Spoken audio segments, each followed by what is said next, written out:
Friend Nisha લાઈફમાં તમારું સ્વાગત છે। આજે હું તમને એક મટકા ગુલ્ફી બતાવવાની છું, જેના માટે મેં ફૂલ ફેટ 500 ગ્રામ દૂધ લીધું છે। એની સાથે મેં નાની 3 બ્રેડ ક્રમ્સ લીધો છે, કાજુ બદામ ને મેં કતરણ કરી લીધી છે, ઇલાયચી પાવડર, ખાંડ, ઘરની મલાઈ અને કેસરવાળું દૂધ મેં આ બધું જ લઈ લીધું છે। હવે હું તમને મારી રેસીપી બતાવું છું। વાસણમાં લીધું છે ફૂલ ફેટ 500 ગ્રામ દૂધ છે। હવે એને એક બોઇલ આવે ને ત્યાં સુધી આપણે ગરમ કરવાનું છે। એટલી જ ચીકડી બાજુમાં એક નાનું પેન લીધું છે, એમાં આપણે આપણી જે ખાંડ લીધી હતી મેં ખાંડ લીધી છે, એને આપણે આ રીતે પહેલાં એકદમ સરસ રીતે પથરી દઈશું।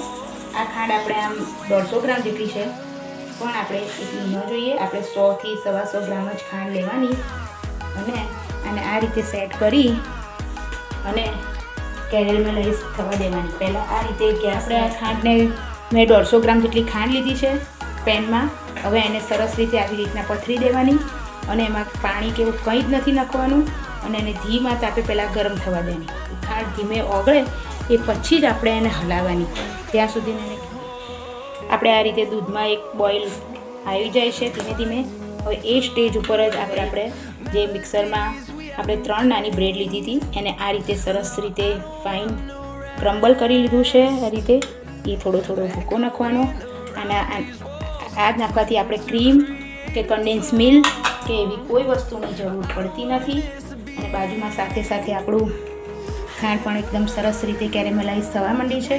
હવે એને આપણે ધીમે ધીમે હલાવતા જઈશું આ સ્ટેજ ઉપર। આ રીતે બોઇલ આવી ગયો છે, એ જ એની સાથે જ આપણે જોઈએ કે દૂધ થોડું જાડું થવા માંડ્યું છે આ રીતે। હવે એને આપણે જે ટ્રાન્સફર કરી દઈશું, જે આપણું બોઇલ કરેલું દૂધ હતું એને થોડીક વાર ખસેડી અને આપણે જે કેરેમલાઇઝ કરી છે એને આવી રીતના સરસ રીતે જોઈ લેવાની, એકદમ સરસ એવી ઓગળી ગઈ છે। હવે એને આપણે ગેસ બંધ કરી દેવાનો અને એ ધીમે ધીમે આપણું જે દૂધ છે એને આપણે આપણી બાજુ ટ્રાન્સફર કરીશું સાચવીને અને એટલી ઘડી થોડીક વાર ગેસની ફ્લેમ બંધ કરવાની અને સાચવીને ધીમે ધીમે રેડતું જવાનું। તમે રેડશો એટલે થોડોક આવી રીતના ઉભરો આવશે અને પછી ધીમે ધીમે એ ઓગળી જશે। આ રીતે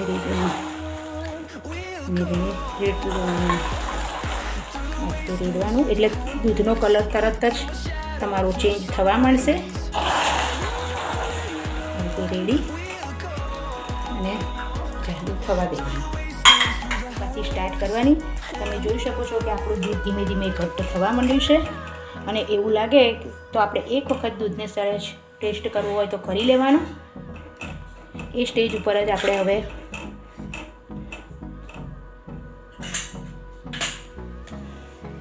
આપણે જે કાજુની કતરણ, બદામની કતરણ એ બધું એડ કરી દઈશું ઉપર, તમે જોઈ શકો છો। અને ધીમે ધીમે આપણે હલાવતું જવાનું આ રીતે। આ સ્ટેજ પર આપણે દૂધને થોડીક વાર એવું સરસ રીતે ઉકાળી લેવાનું કે જેથી એમાં બાઇન્ડિંગ આવી જાય, હલાવતું જવાનું। જે કેરેમલાઇઝ કરેલી ખાંડ હોય એ નીચે બેસી જાય, પણ આપણે એને હલાવી અને સરસ રીતે ઓગાળી લેવાની। જે મલાઈ લીધી હતી એને પણ આપણે એડ કરી દઈશું ધીમે ધીમે આ રીતે અને એને પણ સરસ રીતે એવી ઓગાળી દેવાની એકદમ, જેથી આપણે માવાની કે કસ્ટર્ડ પાવડર કે મિલ્ક મેડની કોઈ બી વસ્તુની જરૂર નહીં પડે। આ રીતે સરસ રીતે ધીમે ધીમે હલાવવાનું। એ સ્ટેજ ઉપર જ આપણે એક નાની 1.5 ચમચી જેટલો ઇલાયચીનો પાવડર લીધો છે, એ આપણે એડ કરી દઈશું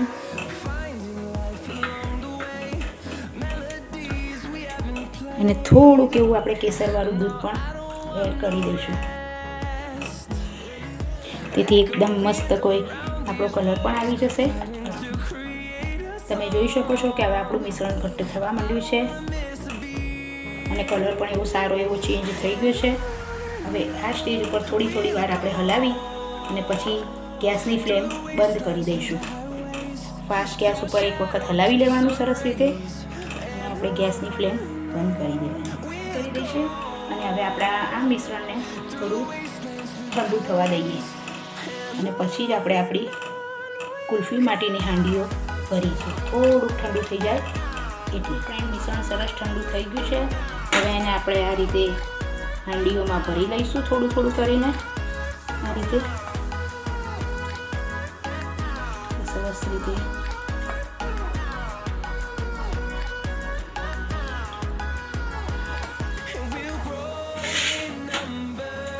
ભરી લેવાનું. ભરી દેવાની મટકી હાંડી અને એના ઉપર જો આપણી પાસે એલ્યુમિનિયમ ફોઇલ હોય તો એ ભરવાનું. ના હોય ને તો આપણી પાસે આવું પ્લાસ્ટિકનું નાનું રેપર હોય તો એને બી આપણે ભરાઈ દઈ શકીએ છીએ. આ રીતે છે ને એને ભરાઈ એવી રીતે એકદમ સરસ છીણું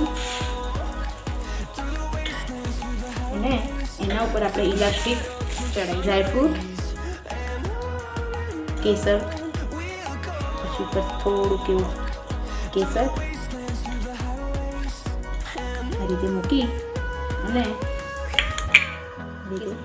આ રીતે 2-3 તાંતણા કેસરના આ રીતે મૂકી અને આપણી પાસે એલ્યુમિનિયમ ફોઇલ ના હોય તો આવી રીતના નાનું પ્લાસ્ટિકના રેપર મૂકી અને આવા ઝીણા એવા રબર બેન્ડ આપણે સરસ રીતે ચડાવી લેવાના. આ રીતે સરસ રીતે અને પછી એને 8 થી 10 કલાક માટે ફ્રીઝરમાં સેટ થવા મૂકી દેવાના.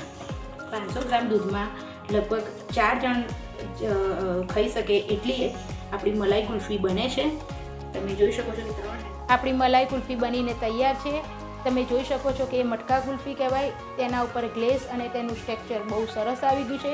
ફ્રીઝમાં મેં 24 કલાક સેટ કરવા મૂકી હતી. ટેસ્ટમાં પણ બહુ સરસ છે. તેના આપણે કન્ડેન્સ મિલ્ક કે દૂધનો પાવડર કે એવી કોઈ વસ્તુ એડ નથી કરી, જે બહાર જેવી પણ સરસ બની છે અને બાળકોના હેલ્થ માટે પણ બહુ સરસ છે. અને એ ઘરે બનાવીએ તો ઓછા ખર્ચમાં અને સારી બને છે. અને જો ગેસ્ટ કોઈ આવવાનું હોય, આપણને ખબર હોય તો એની આગલા દિવસથી પ્રિપરેશન કરીને મૂકી હોય તો પણ બહુ સરસ લાગે છે. જો તમને મારો આ વિડીયો ગમ્યો હોય તો લાઈક કરજો, શેર કરજો અને સબસ્ક્રાઈબ કરજો. બાય.